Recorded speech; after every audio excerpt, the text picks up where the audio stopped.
Hi, my name is Jason Teeuwissen, and this is my thesis video that describes the artifacts I've created over this past course. The actor Shia LaBeouf made a strong statement during one of his motivational talks. He states, "Emerging gaming technologies operate within a nexus of social relationships that characterize the modern world. These technologies enable a constant commentary which has become a quintessential quality of power, often operating as mechanisms that dictate our action and preordain our expectations." Not only did the context of this quote strike my interest, but the way in which this speech went viral. Shia LaBeouf's speech went viral through social media much like a meme would.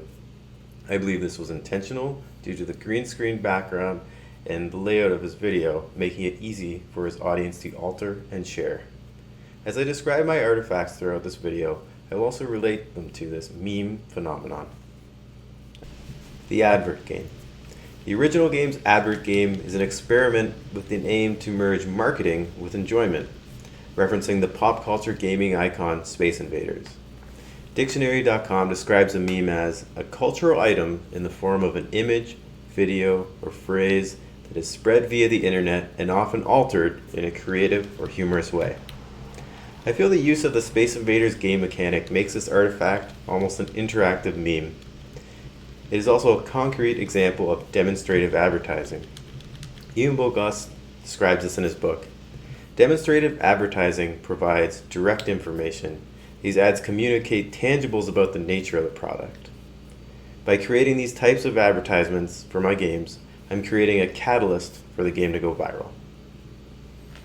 Crush the Duck Trump Edition. As the 2020 US presidential election was coming to an end, I reskinned one of my older games with a design that left nothing to the imagination and published it. To my surprise, 72% of my audience engaged with the post, making it my most successful post to date.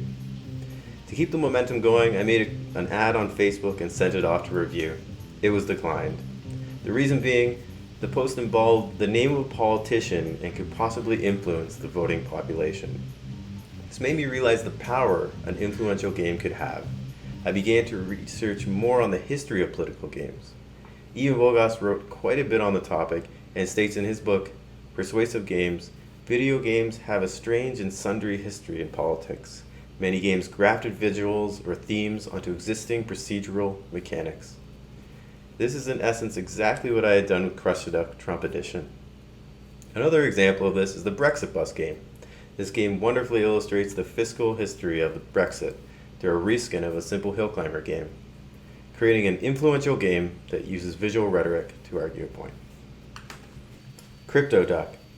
The idea behind the Crypto Duck game was to make a satirical social commentary of cryptocurrency.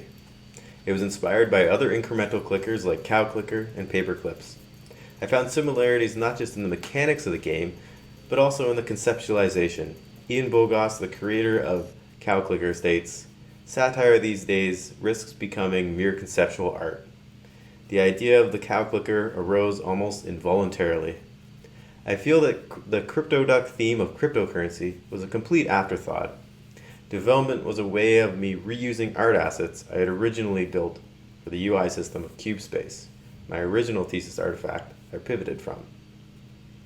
Scott Rogers states in his book, Level Up, A Guide to Great Video Game Design, "If something doesn't work, throw it out.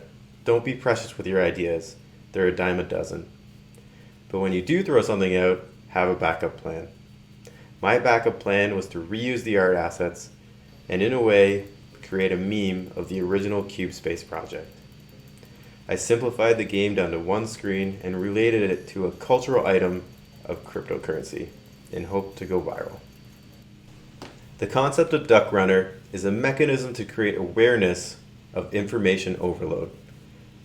The paper titled The Dark Side of Information, Overload, Anxiety, and of Paradoxes and Pathologies by David Bodden and Lynn Robertson state, "The modern information environment presents us with information in forms with which our senses and prior experiences are ill-equipped to deal. This causes overload in the sense, are multiple and complex." Duck Runner will be comprised of two versions. The first being a version as it is now, without environmental images to distract the player. The second version will feature increasingly complex environmental images much like a highway full of billboards or a Facebook feed packed with memes. The speed or number of the objects to avoid never changes, only the distractions. Jaron Lanier states in his book, Who Owns the Future? Advertising can be manipulative, sneaky, and a maddening source of distortions. The two versions of the game will be compared and scores presented to the player. This mechanism will hopefully bring awareness to the destructive qualities of information overload. Pandemic Duck, still in development. In the dark days during the COVID-19 global pandemic, I want to release a topical game to generate interest for original games, as well as bring some humor to the whole situation. TrendHunter.com had a very relevant customer insight. Increasing engagement and capitalizing on buzz, games focused around pop culture phenomena like politics or internet memes are taking off. Again, I'm consciously bringing these meme-like characteristics to my own game development. Tap Tap Duck. With my newfound knowledge of memes, my goal is to create an interactive meme-like game that had the potential to go viral. I also turned the game development into a contest to generate community-made art assets. My hope is that the contest entries would have wonderful context and increase engagement. In the paper, Understanding the Meme Term for a General and Architectural Point of View, Elena Holloway states, in the context of viral information carried by a meme, a comparison with lines of a song that cannot be thrown out of one's head would be best.